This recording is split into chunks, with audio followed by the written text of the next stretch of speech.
Mr. Sheehy.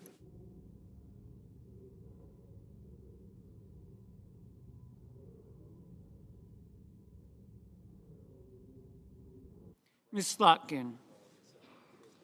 Ms. Smith.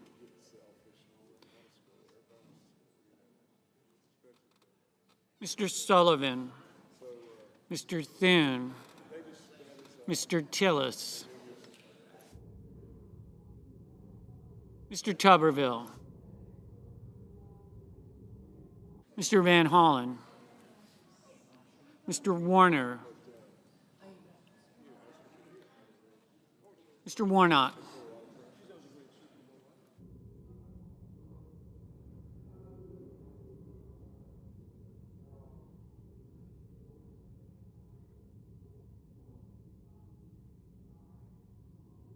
Ms. Warren. Mr. Welch. Mr. Whitehouse. Mr. Wicker. Mr. Wyden. Mr. Young.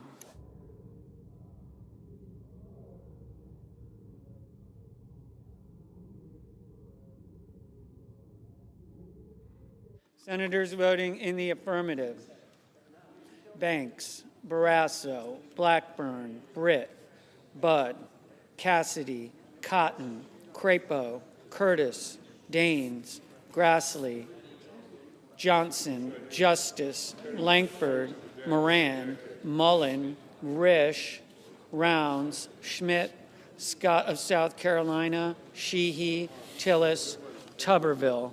Mr. Hoeven, aye.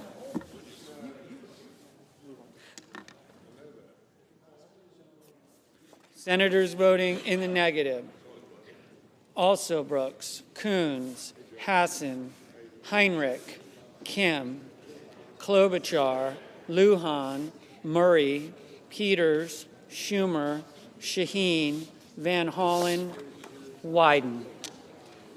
Mr. McCormick, aye. Mr. Ricketts, aye. Mrs. Hyde-Smith, aye. Mrs. Fisher, aye.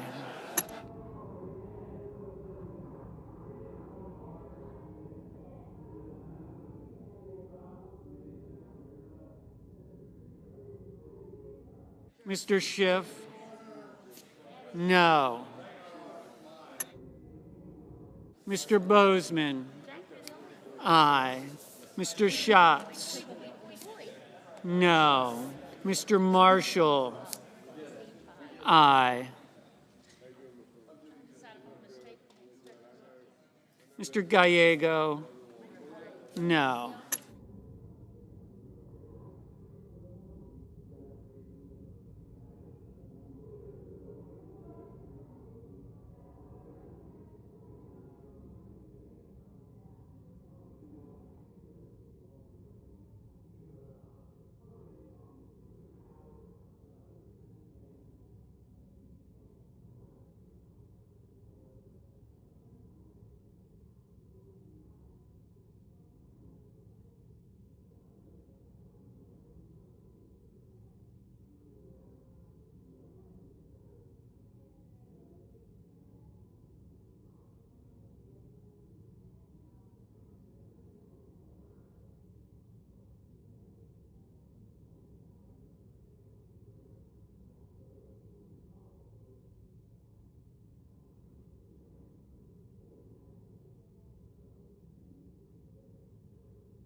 Mr. Thune, Mr. Thune, aye.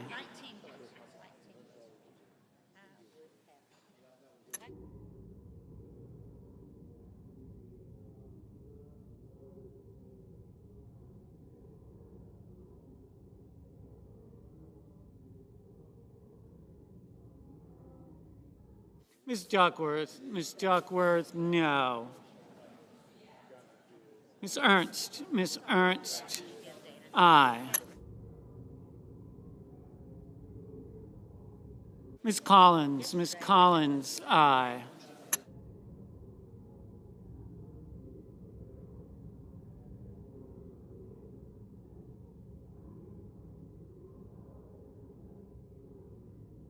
Ms. Hirono, no.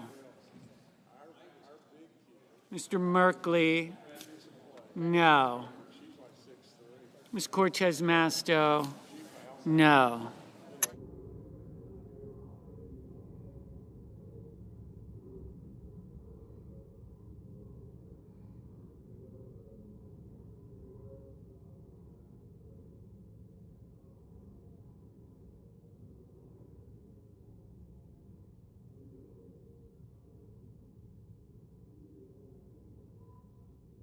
Mr. Ossoff, no.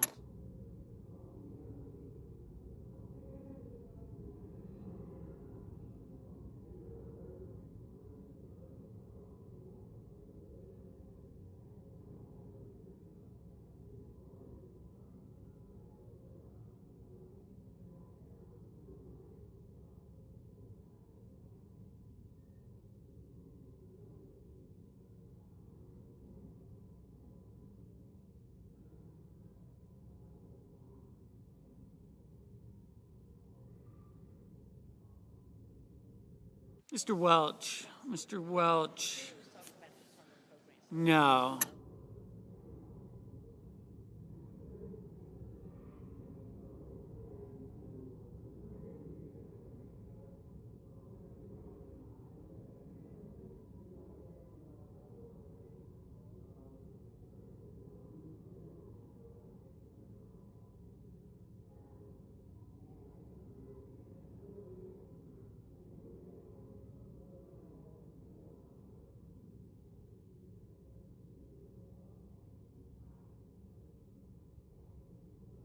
Ms.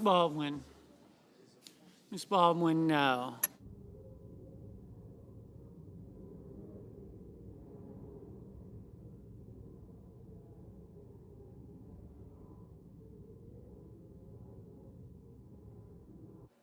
Ms. Cantwell, no.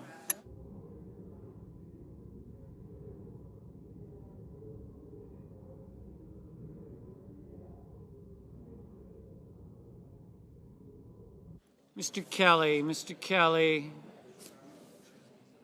no.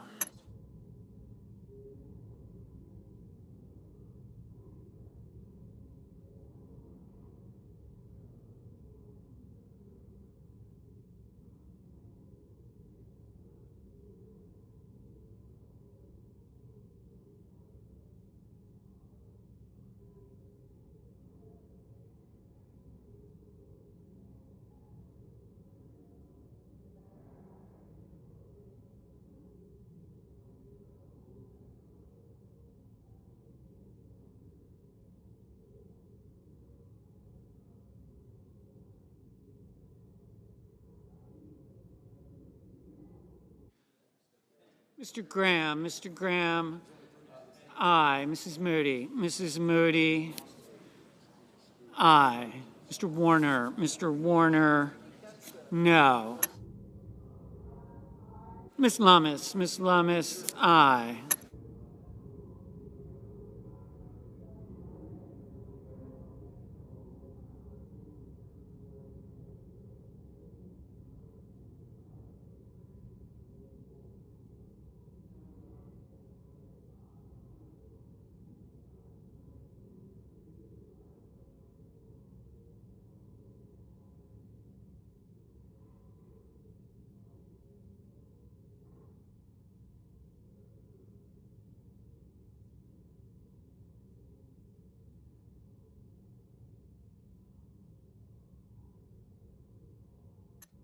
Ms. Blunt Rochester, no. Mr. Husted, aye.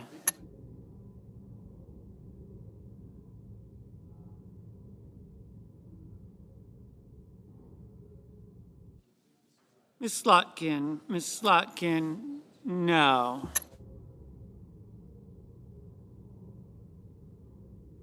Mrs. Capito, aye.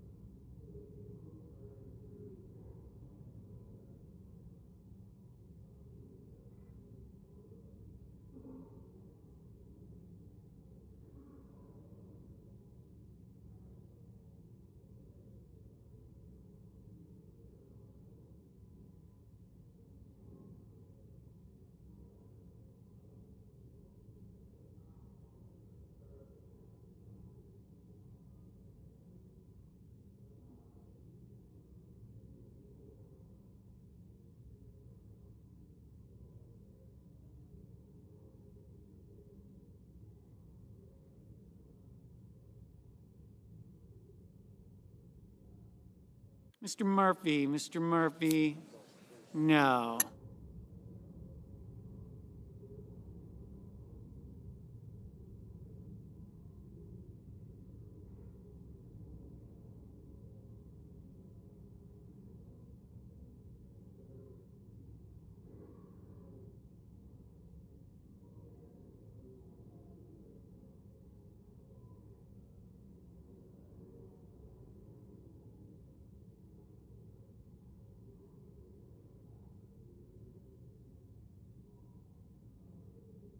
Mr. Blumenthal,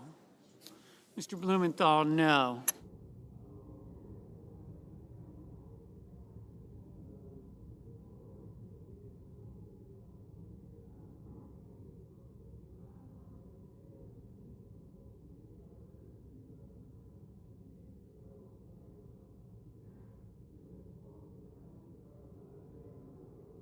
Mr. Scott of Florida, aye. Mr. Sullivan, aye. Mr. Hickenlooper, no.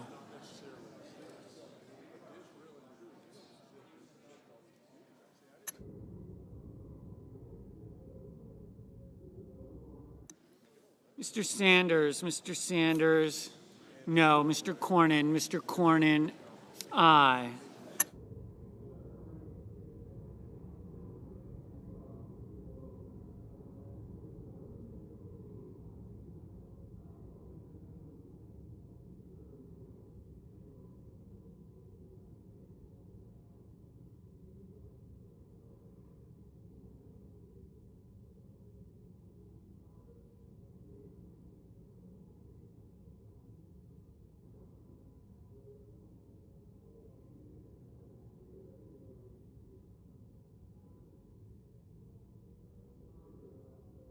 Mr. King, no. Mr. Reed, no. Mr. Markey, no. Ms. Warren, no. Mr. Kramer, aye. Mr. Paul, aye.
Mr. Fetterman, no.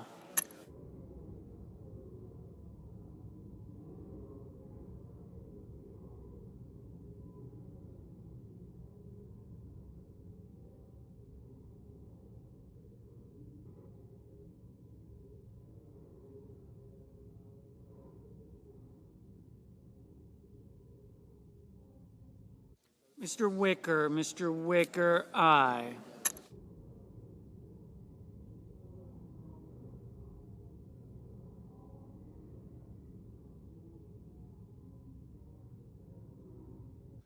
Mr. McConnell, no.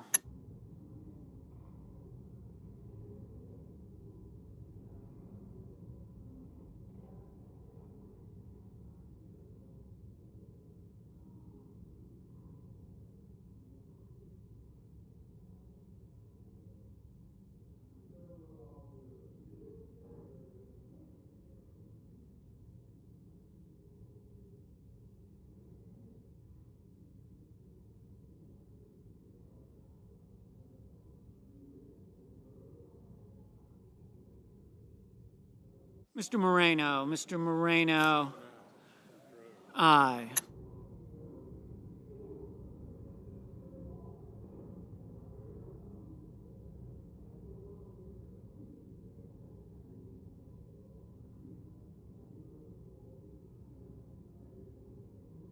Mrs. Gillibrand, Mrs. Gillibrand, no.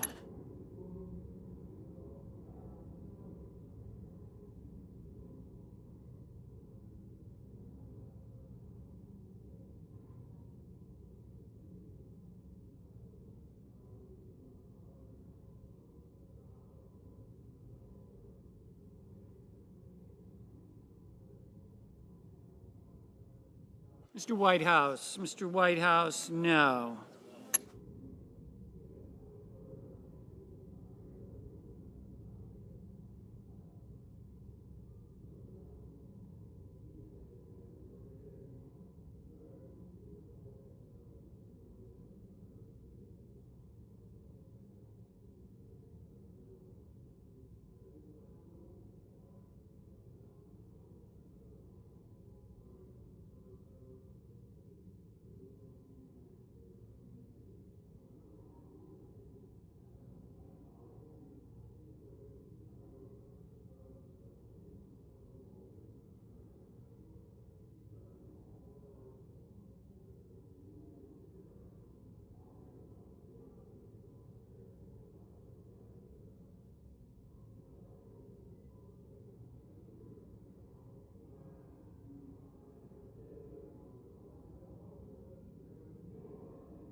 Mr.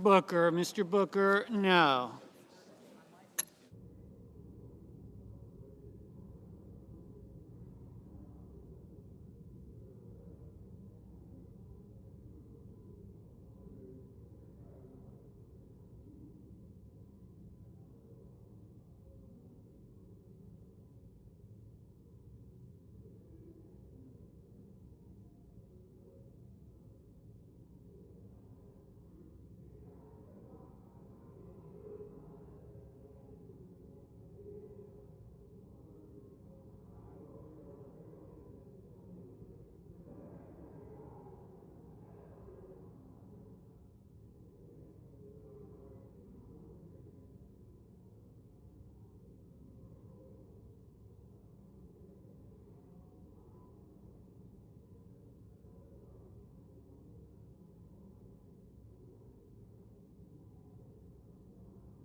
Mr. Kane, no.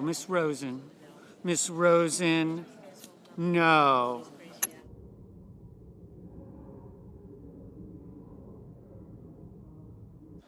Mr. Durbin, no. Mr. Warnock, no.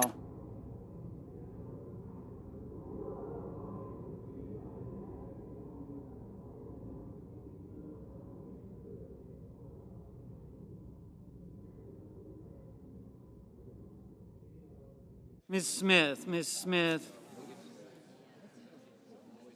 no.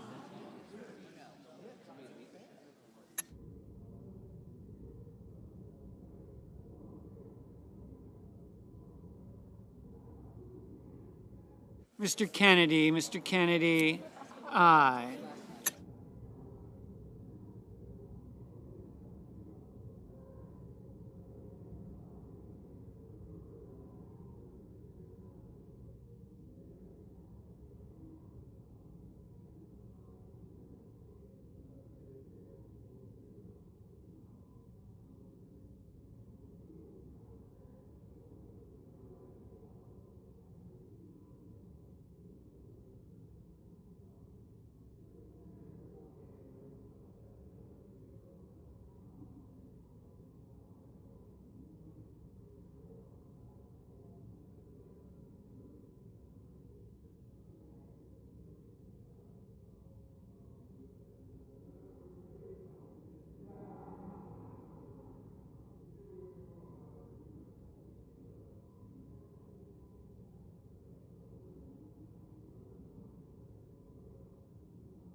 Mr. Haggerty, aye.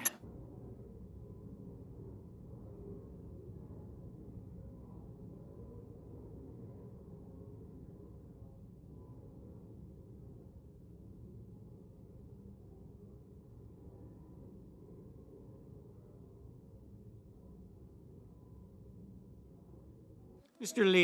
Lee, aye.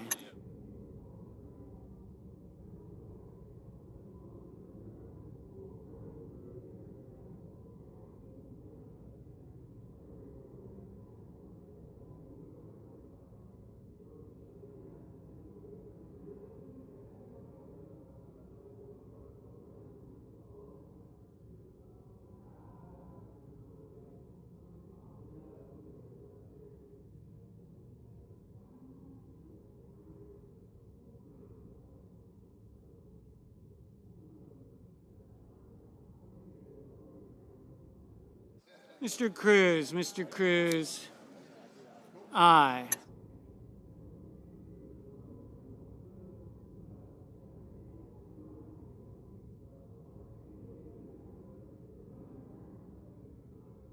Mr. Padilla, no.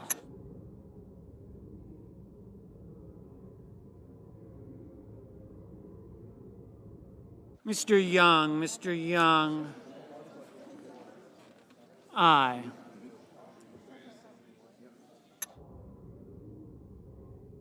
Ms. Markowski, aye.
Mr. Bennett, no. Like a fine enough state.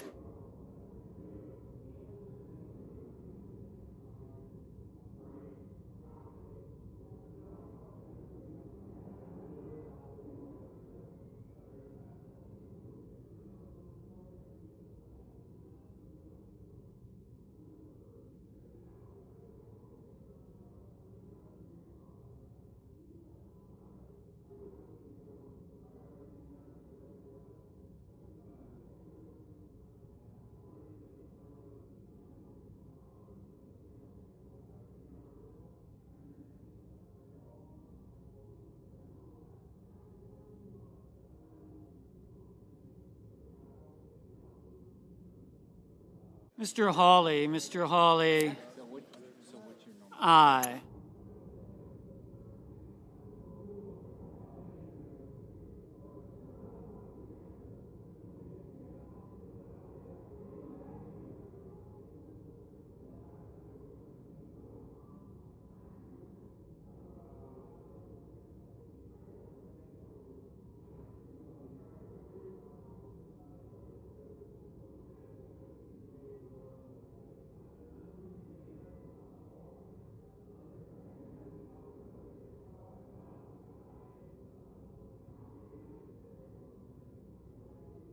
Okay.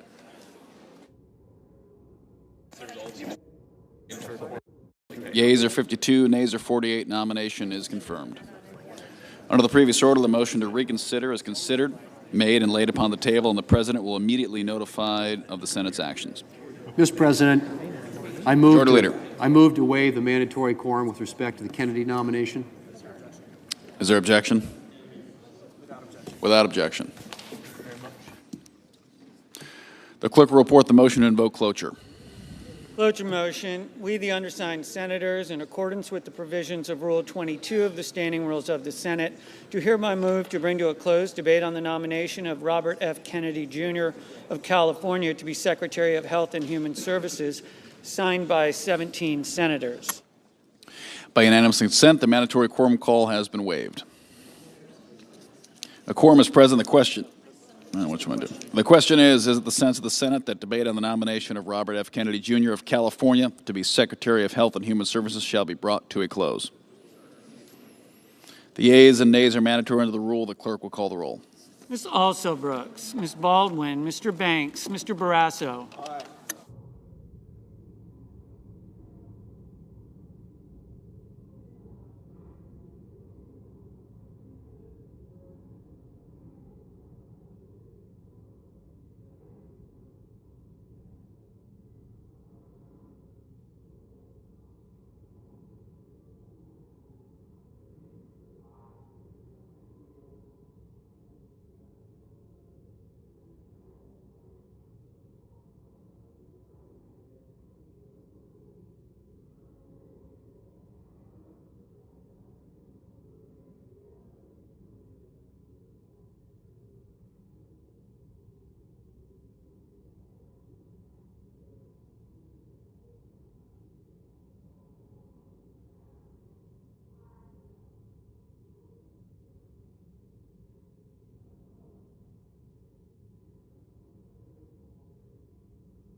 Mr. Bennett.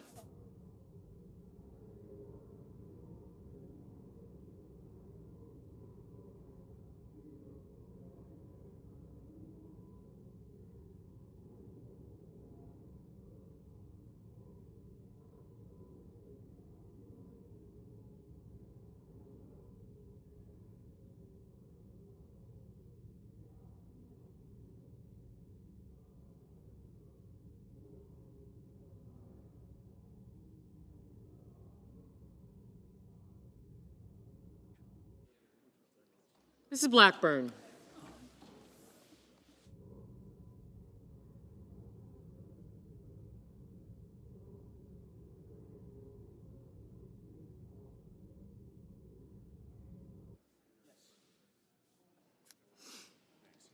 Thank you. Mr. Blumenthal, Ms. Blunt Rochester.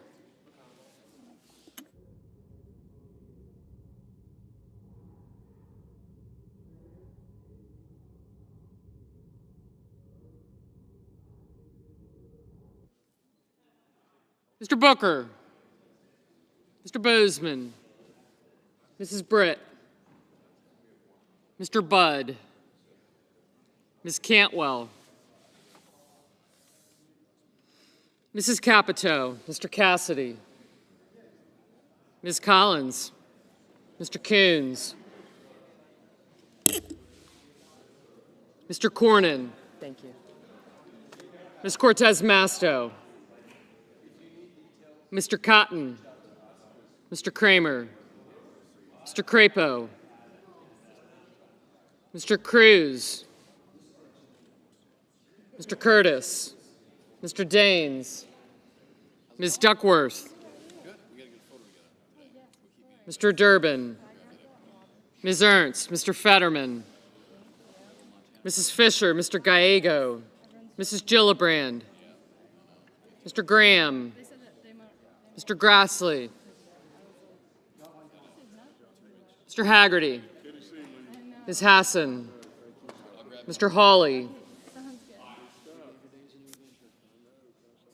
Mr. Heinrich, Mr. Hickenlooper, Mr. Ono, Mr. Hoven,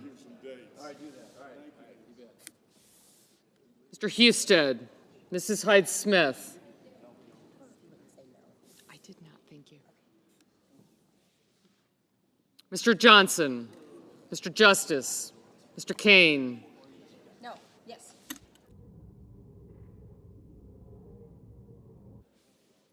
Mr. Kelly, Mr. Kennedy, Mr. Kim, Mr. King, Ms. Klobuchar, Mr. Langford. Thanks. Mr. Lee, Mr. Lujan, Ms. Lummis, Mr. Markey, Mr. Marshall, Mr. McConnell, Mr. McCormick, Mr. Merkley, Mrs. Moody, Mr. Moran, Mr. Moreno, Mr. Mullen, Ms. Murkowski, Mr. Murphy, Mrs. Murray, Mr. Ossoff, Mr. Padilla, Mr. Paul, Mr. Peters, Mr. Reed, Mr. Ricketts, Mr. Risch, Ms. Rosen, Mr. Rounds, Mr. Sanders, Mr. Schatz, Mr. Schiff, Mr. Schmidt, Mr. Schumer, Mr. Scott of Florida, Mr. Scott of South Carolina, Mrs. Shaheen, Mr. Sheehy, Ms. Slotkin, Ms. Smith, Mr. Sullivan, Mr. Thune, Mr. Tillis, Mr. Tuberville, Mr. Van Hollen, Mr. Warner, Mr. Warnock, Ms. Warren, Mr. Welch, Mr. Whitehouse, Mr. Wicker, Mr. Wyden, Mr. Young,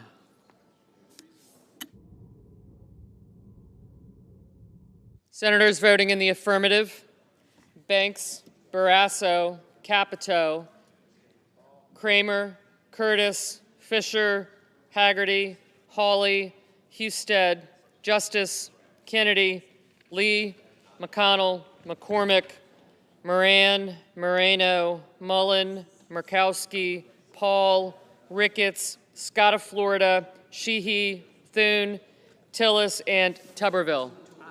Ms. Collins, aye. Senators voting in the negative: thank you. Also Brooks, Bennett, Blunt Rochester, Booker, Coons, Durbin, Fetterman, Gallego, Hassan, Heinrich, Kane, Kim, Lujan, Reed, Rosen, Schatz, Shaheen, Slotkin, and Smith. Mr. Cornyn, aye. Mr. Cruz, aye.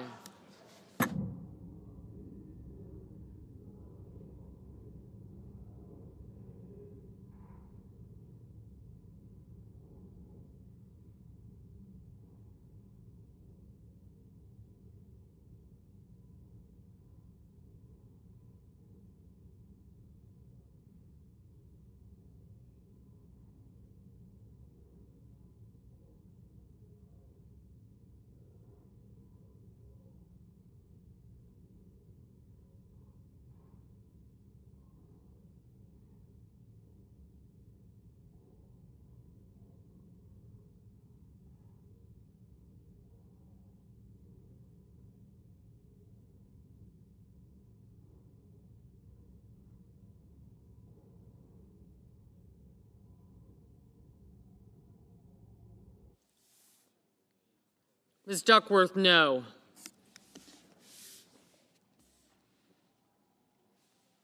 Ms. Cantwell, no.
Mr. Bozeman, aye.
Ms. Cortez Masto, no.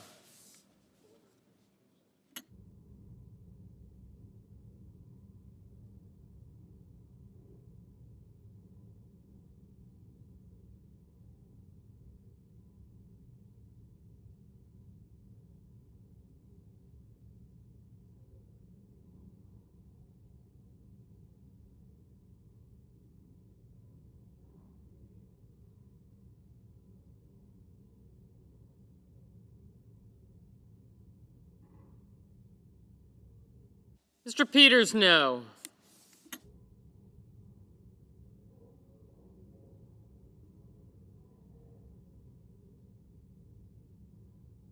Ms. Ernst, aye.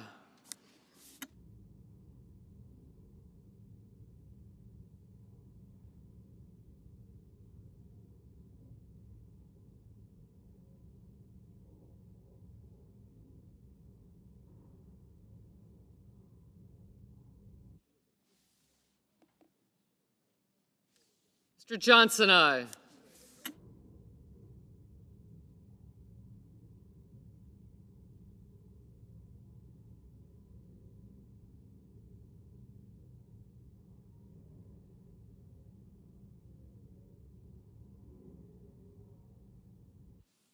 Mr. Murphy, no.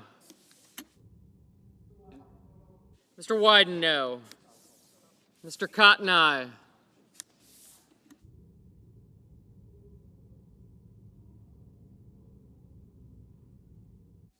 Mr. Crapo, aye.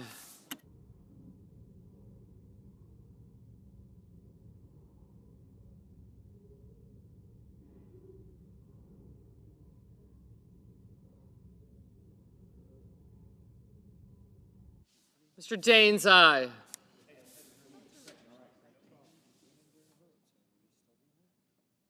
Mr. King, no.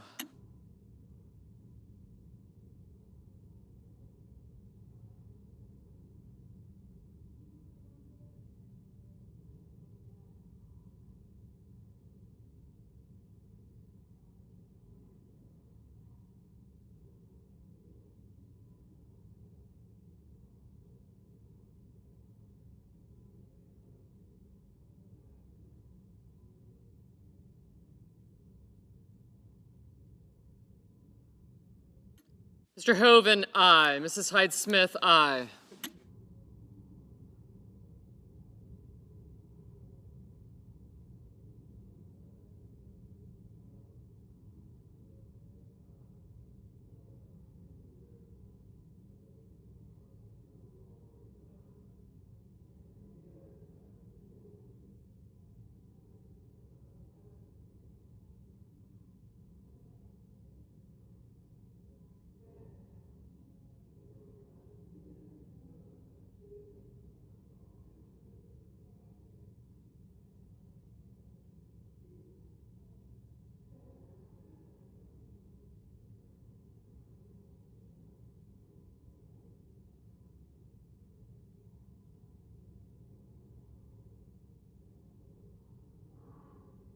Mrs. Blackburn, aye.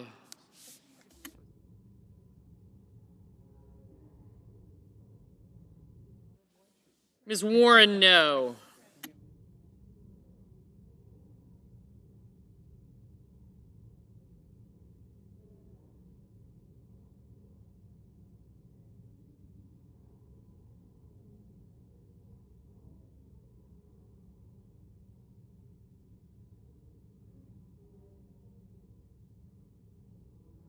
Mrs. Britt, aye.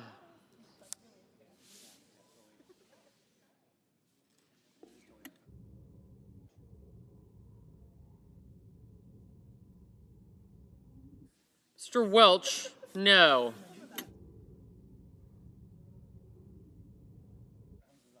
Mr. Rounds, aye.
Mr. Hickenlooper, no.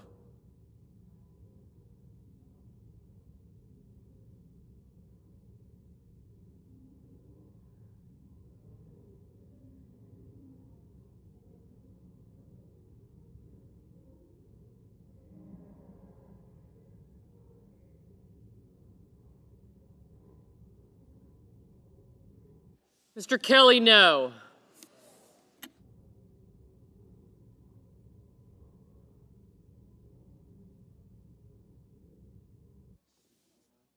Mrs. Moody, aye.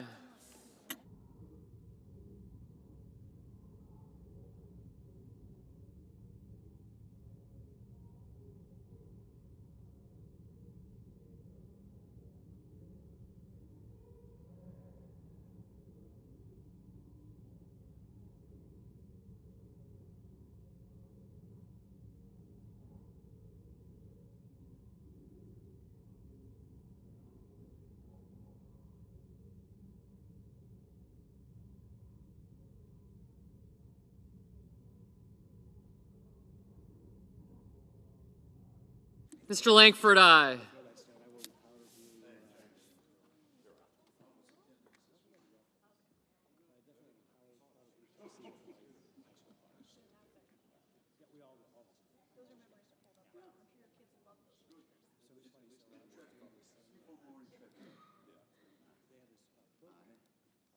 Mr. Wicker, aye. Mr. Cassidy, aye.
Mr. Warner, no.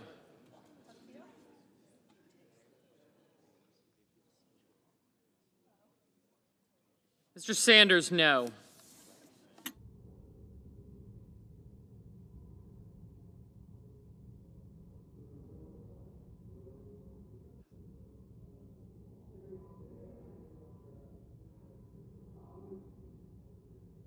Mr. Schiff, no. Mr. Whitehouse, no. Mr. Marshall, aye. Ms. Baldwin, no.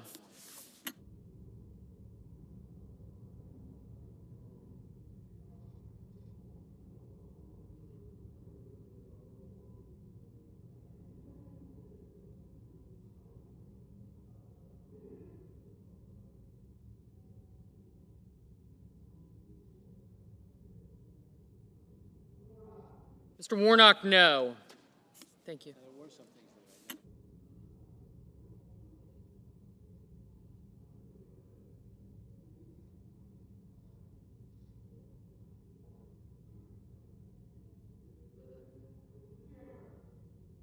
Mr. Schumer, no.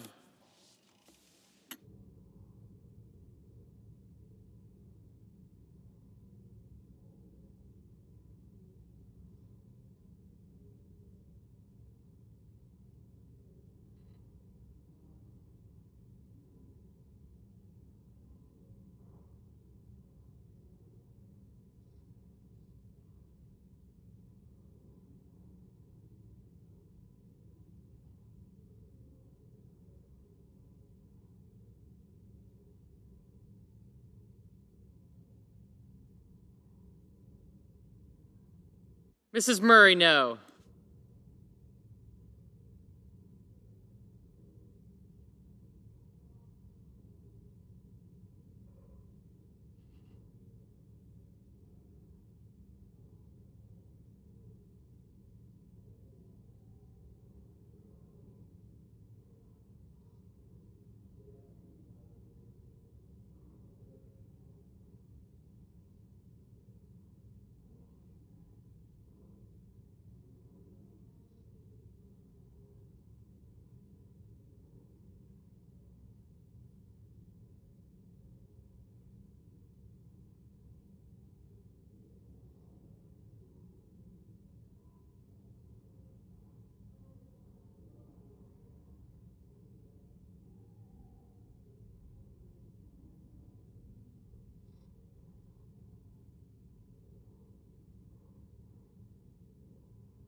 Mr. Merkley, no.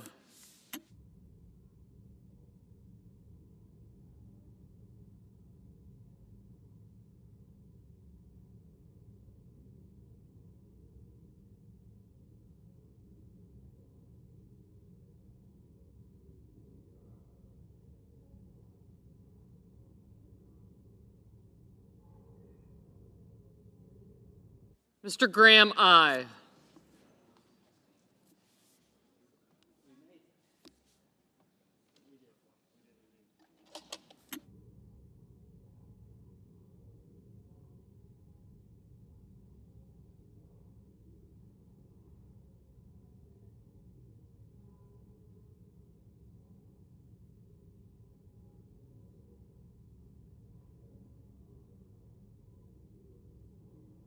Mr. Markey, no.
Mr. Blumenthal, no.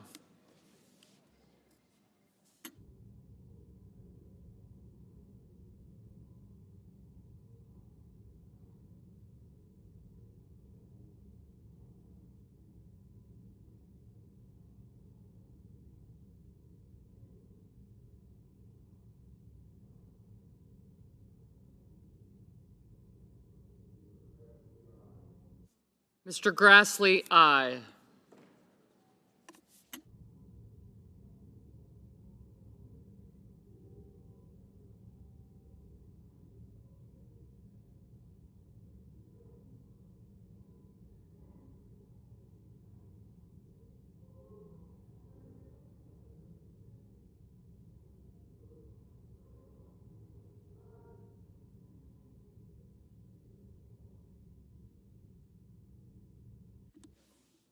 Mr. Scott of South Carolina, aye.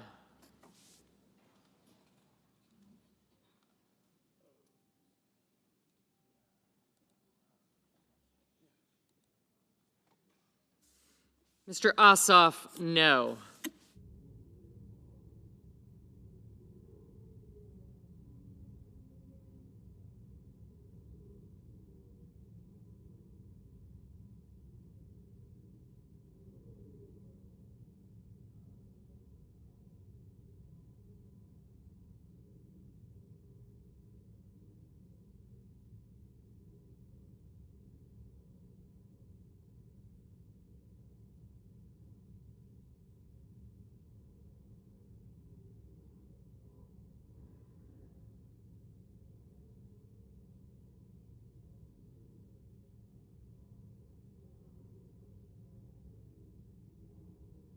Mr. Padilla, no.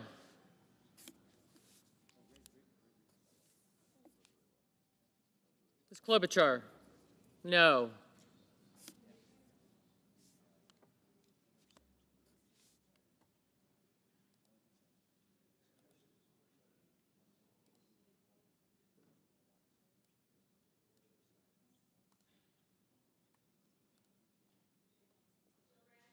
Mrs. Gillibrand, no.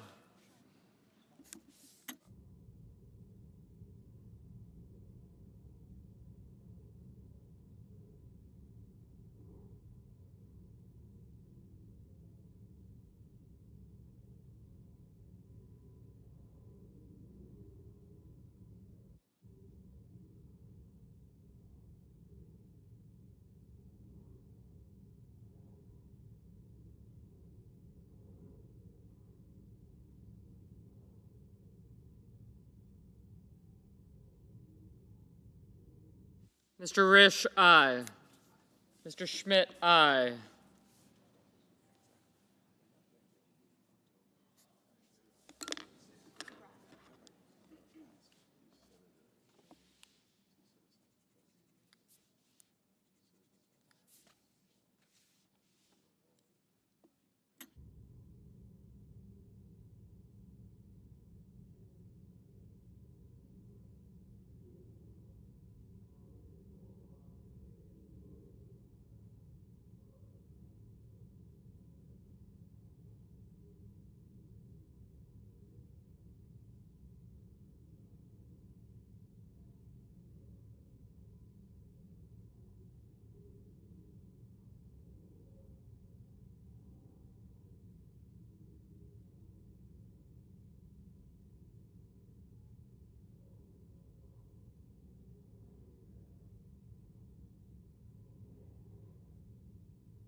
Mr. Van Hollen, no.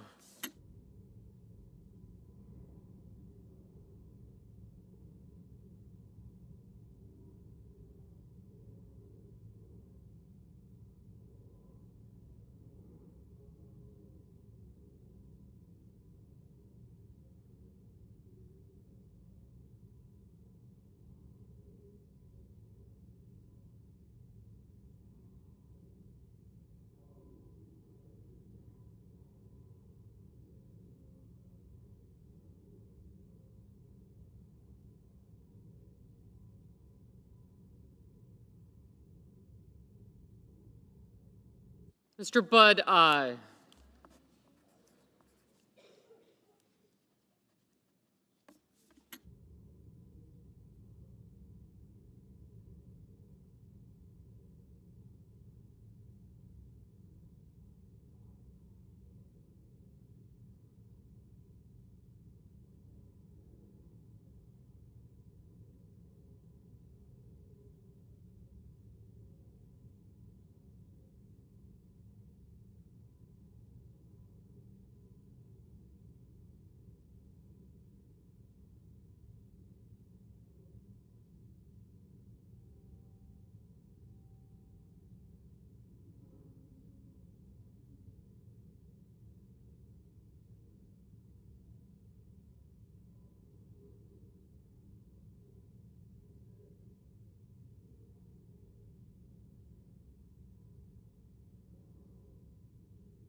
Mr. Sullivan, aye.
Ms. Lummis, aye.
Mr. Young, aye.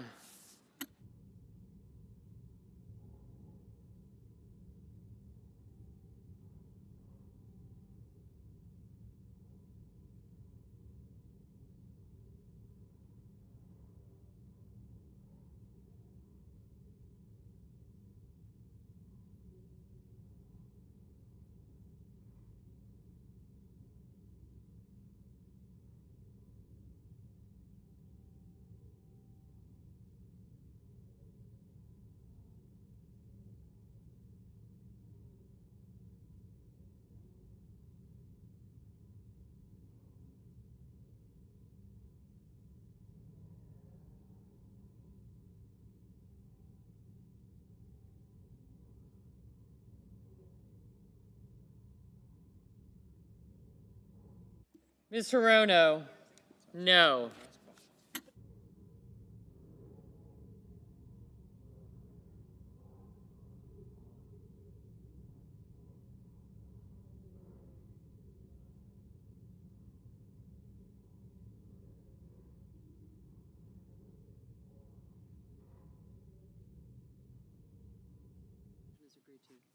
On this vote, the yeas are 53, the nays are 47. The motion is agreed to. The clerk will report the nomination. Department of Health and Human Services, Robert F. Kennedy, Jr. of California to be Secretary. Mr. President. Senator from Oregon, sorry. Mr. President, as we begin this discussion that is so important to America, I thought I would just mention the conversation I had recently with a couple of young medical students who came up to me and said, you know, we know you're interested in health care and have been involved in this, and I'm so appreciative of Senator Murray, who's going to pick up on the health care issue, an area where she has very substantial experience and expertise. And I thought these medical students summed up this debate because they said, the way we see this Kennedy nomination, it's not just a vote for next week or even next year. This is a vote with enormous impact for decades because Mr. Kennedy, according to these young students, these young medical students, has a long record of essentially being anti-science. And what we're going to do in our discussion of his nomination is go into that and other issues. And suffice it to say, during his confirmation hearings, and they've been in multiple committees now, he was given ample opportunity from members on both sides of the dais to clarify his views on science and vaccines and our nation's biggest federal health programs.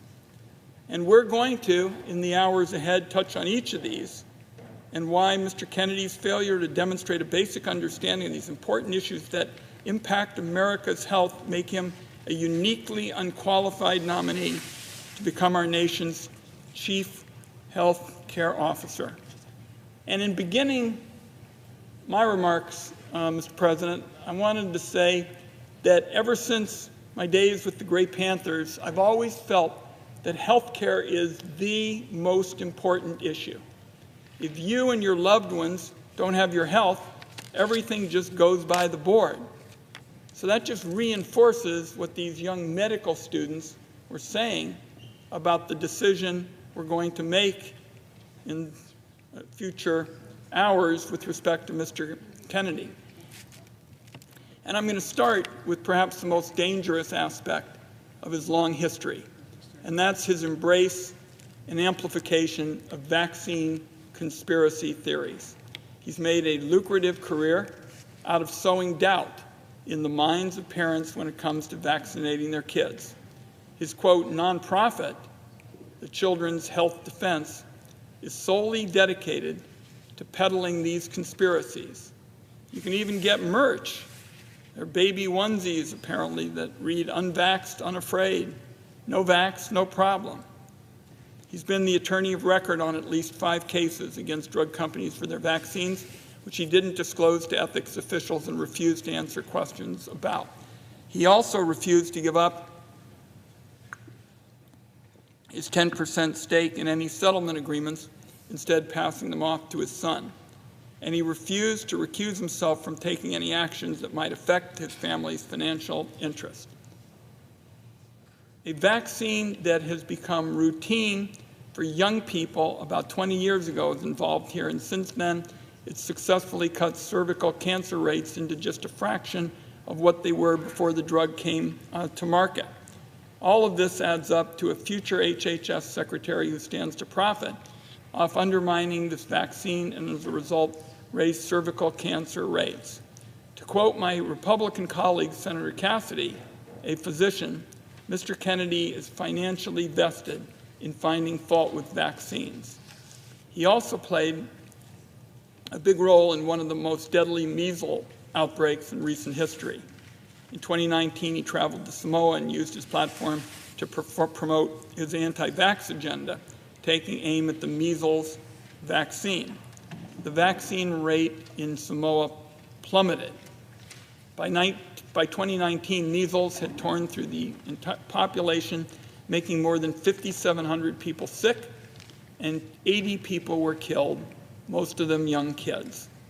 During his confirmation hearing at the Senate Finance Committee, Mr. Kennedy told me, and I quote, "We don't know what was killing them," speaking about those 83 deaths. But just last week, the Director General of the Health of Samoa called this claim by Mr. Kennedy, and I quote here, "a total fabrication." So, Mr. President and colleagues, just put that in your thinking about this consideration. Mr. Kennedy saying that he didn't know what was killing these young people in Samoa, and the Director General of the Health of Samoa called Mr. Kennedy's claim a total fabrication. A recent analysis showed that Mr. Kennedy has made 114 separate appearances in the last 4 years where he took anti-vaccine views or spread misinformation about the efficacy of the vaccines. In 36 of these instances, Mr. Kennedy directly linked vaccines to autism. Instead of providing the committee with clarity or reassurances about his decades-long career peddling of vaccine conspiracies, what did Mr. Kennedy do? He dodged, he weaved, he bobbed, and gave no indication that as Health and Human Services Secretary, he would stand by settled science that surrounds vaccines. As HHS Secretary, Mr. Kennedy would have a huge amount of control over how vaccines are promoted and administered in our country. He could issue orders that discourage doctors from sharing information with parents and patients about life-saving vaccines. He could issue an order that discourages schools from talking about or even requiring vaccines. He could rubber stamp an executive order from Donald Trump that defunds the Centers for Disease Control, which is essentially the agency in charge of getting Americans up-to-date information about vaccines and when to get them. Just imagine you're a parent scrolling on Instagram or listening to a podcast. You hear this gentleman speaking passionately about the danger of vaccines. Maybe you do a bit of research, and lo and behold, you find this is the Secretary of Health and Human Services, America's chief healthcare guy. You think to yourself, This guy must know what he's talking about. Maybe he's right when he's questioning if vaccines are safe and effective. So the seed of doubt on vaccines gets planted. And then at your kid's next wellness exam, you decide not to get them the next round of vaccinations. A few months later, you're taking them on a trip to Disneyland, say for spring break. What follows then is a slew of doctor's appointments, maybe even a stay in the hospital, sleepless nights, missed days of work and school, not to mention dread and fear for your child's very well-being. Meanwhile, countless other parents around the country that went on the same trip to Disneyland are now experiencing the same exact nightmare you are. Sowing the seed of doubt in the minds of just a few people can have massive consequences for communities across the country. And it is not hypothetical. Right now, there's a measles outbreak in Texas that's sickened more than a dozen kids. The number of kindergartners showing up with an exemption for required vaccinations jumped to a record high last fall. The two facts are connected, and Mr. Kennedy and his allies can take the credit for it. Now, Mr. Kennedy is fond of saying he's not making recommendations about whether parents should vaccinate their kids. He's just asking questions and giving people choices. That's a slippery tactic used by conspiracy theorists to dodge any real responsibility for their words and actions, and it's absurd coming from somebody who's about to be confirmed for a job that is entirely about making recommendations. Mr. Kennedy is also fond of saying that if somebody shows him the science to prove he's wrong, well, then he'll apologize and retract his statements.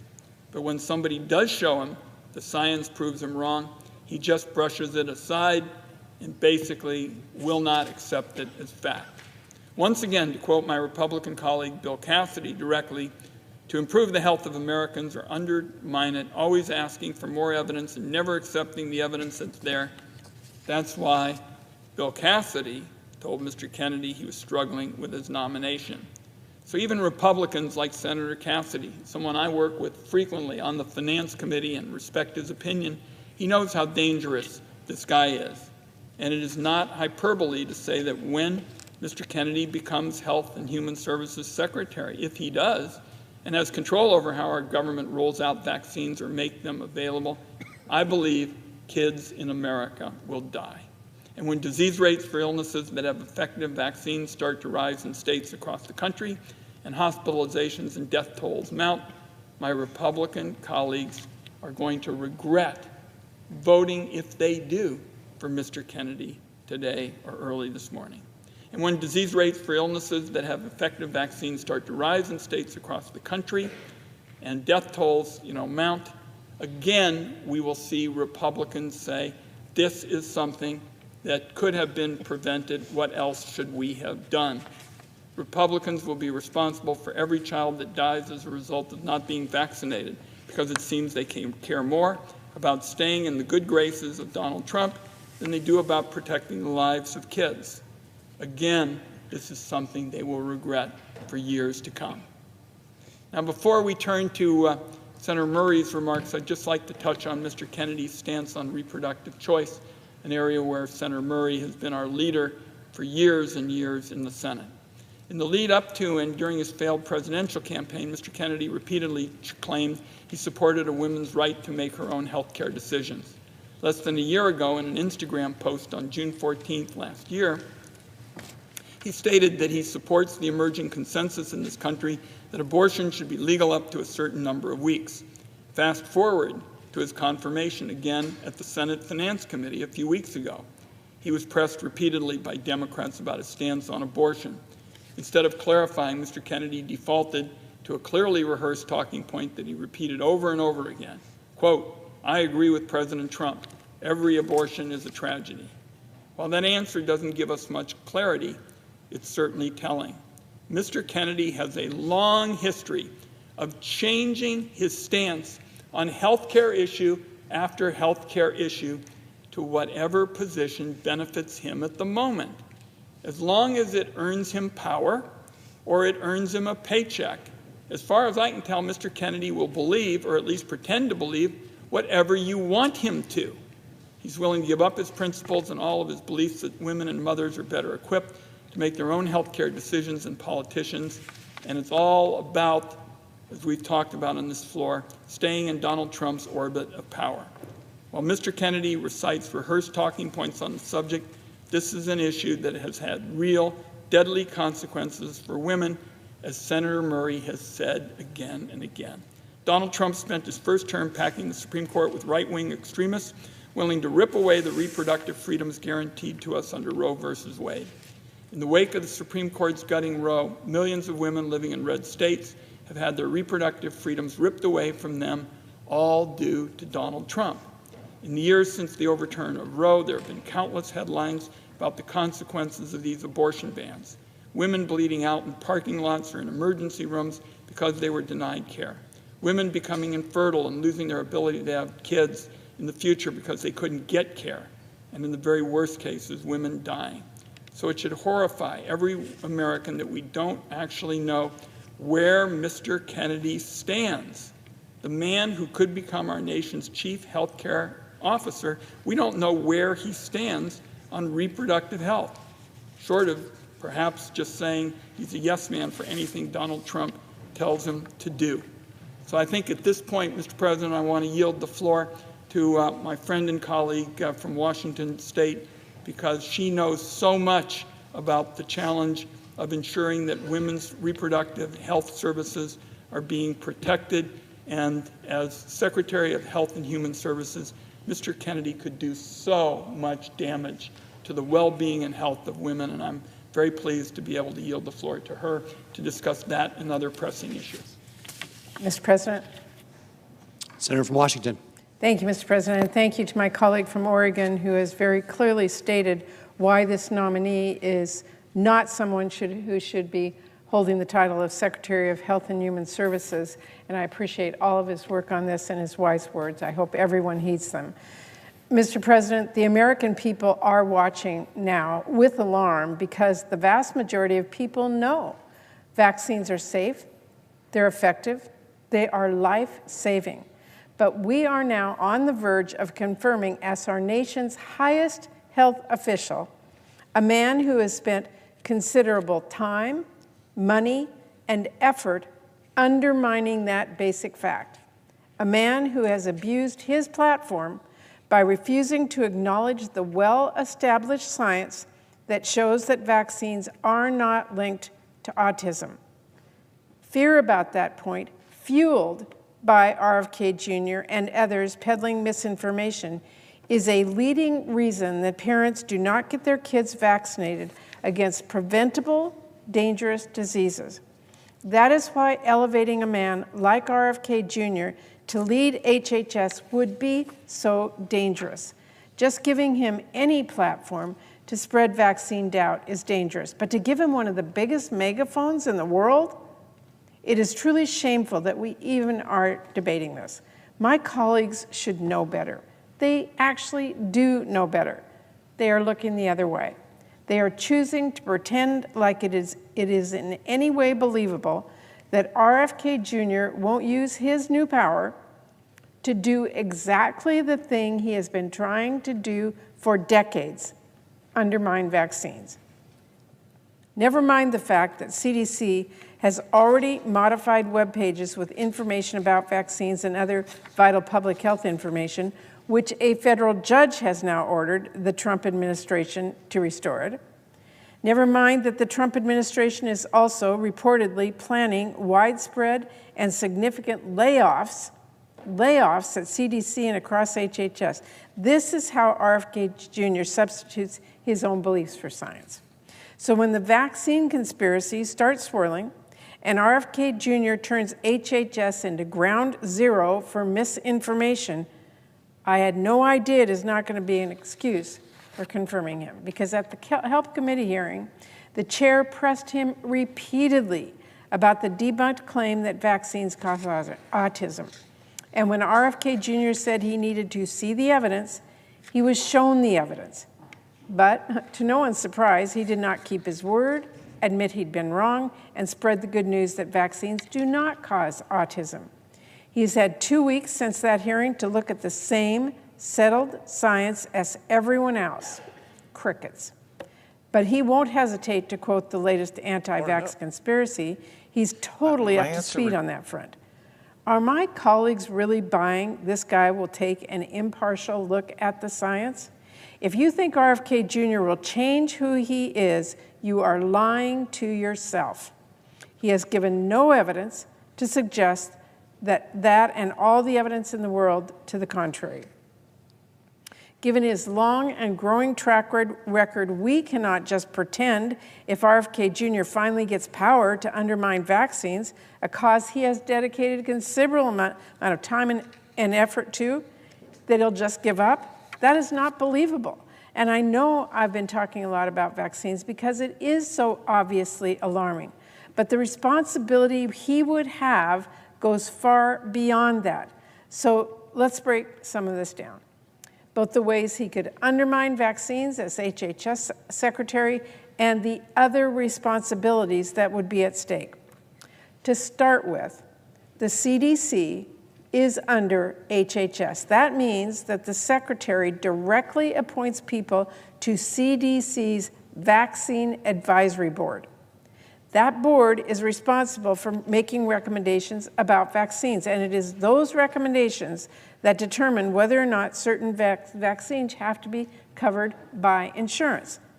So simply put, changing those recommendations will change what vaccines millions of Americans, including kids, will be able to get from their healthcare provider.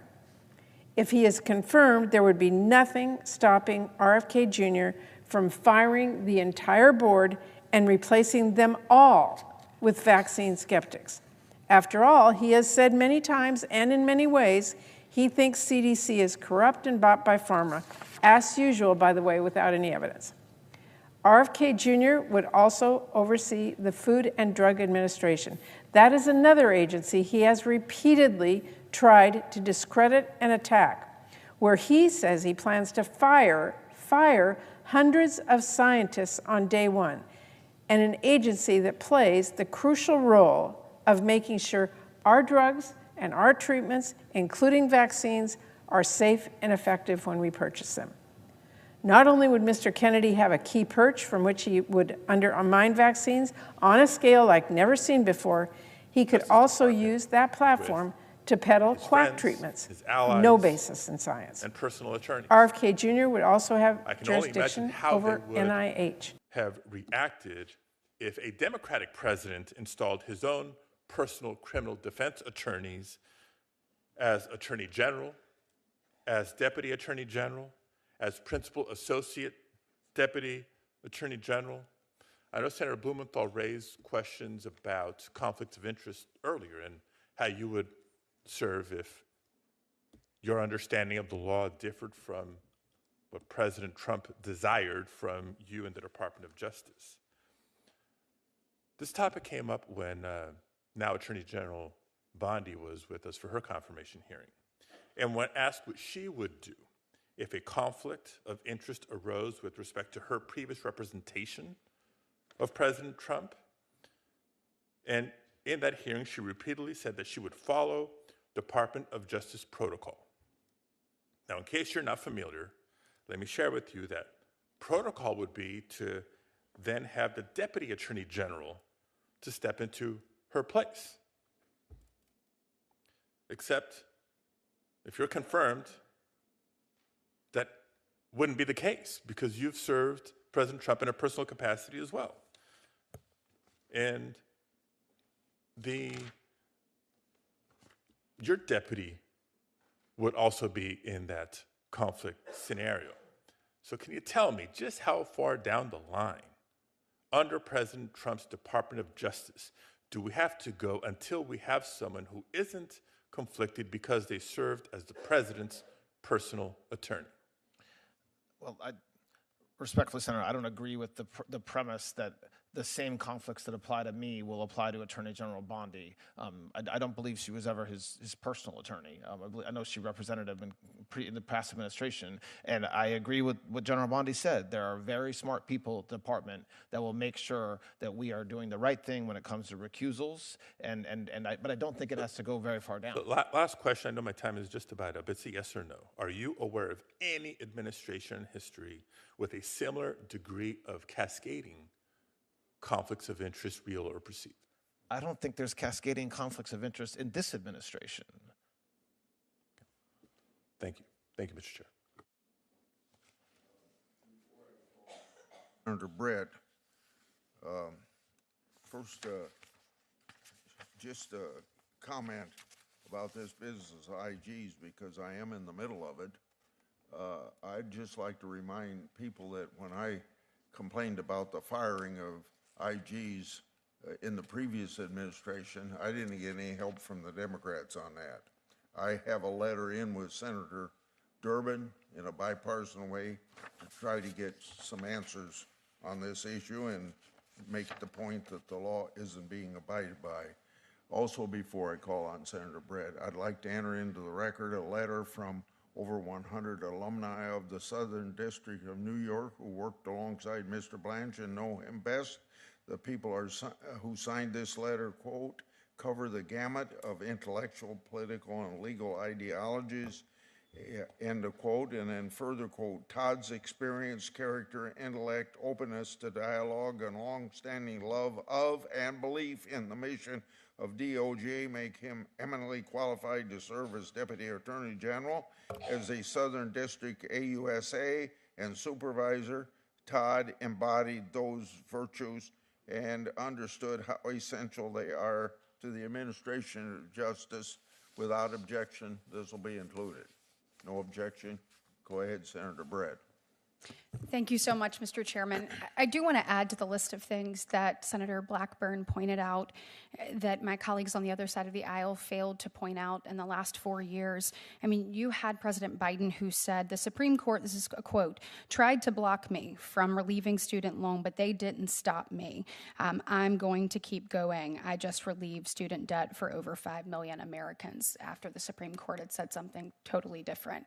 Additionally, we can't forget that at the end of his term, he tried to add an amendment to the U.S. Constitution. So in addition to the list she gave, there are much more examples. Look, I want to turn first to Mrs. Slater and to both of you. Congratulations on your nomination and welcome to your family. I know that y'all are very proud to have them in this position and their willingness to serve the country. Sitting up here, I can tell you it's not just you that serves, it's your entire family. So thank you for your willingness to be a part of this. Ms. Slater, look, I really enjoyed our conversation. I want to touch on an issue that we did discuss in our meeting. As the daughter of 2 small business owners, I constantly look at what's happening in our country and think, how does this affect the little guy? How do we make sure that Main Streets can thrive? And even in a place like our defense community or our shipbuilding community, where it's been declassified that China can build ships at 232 times the speed of America, making sure that our small businesses, our entrepreneurs have an opportunity to thrive and create and innovate, not only living their American dream, but providing such an important pillar of our entire society, I think is really important. I'd like to know, how do you view the Antitrust Division's role with respect to ensuring that these small businesses and entrepreneurs can thrive and compete in today's economy? Well, thank you for the question, Senator. I really did enjoy visiting with you as well. And thanks for your kind words about families. It's very important. In broad strokes, the role of the Antitrust Division, if done right, is to keep markets competitive. And if we can do that, and if we can play a role in ensuring that, because markets are competitive, the barriers to entry are relatively low, and there's opportunities for small businesses to enter, to scale up if they're online, to expand if they're brick and mortar, then that's a really important function that we can serve in that regard. Absolutely, and do I have your commitment to continue to look for ways to ensure that those barriers are removed and so people can be a part of the American dream? Yes, Senator. Thank you. Mr. Blanche, I'd like to begin with an issue we also discussed and one that I discussed with Attorney General Bondi during her hearing, and that is the Executive Office of Immigration Review. And obviously that oversees our nation's immigration courts and is housed at DOJ.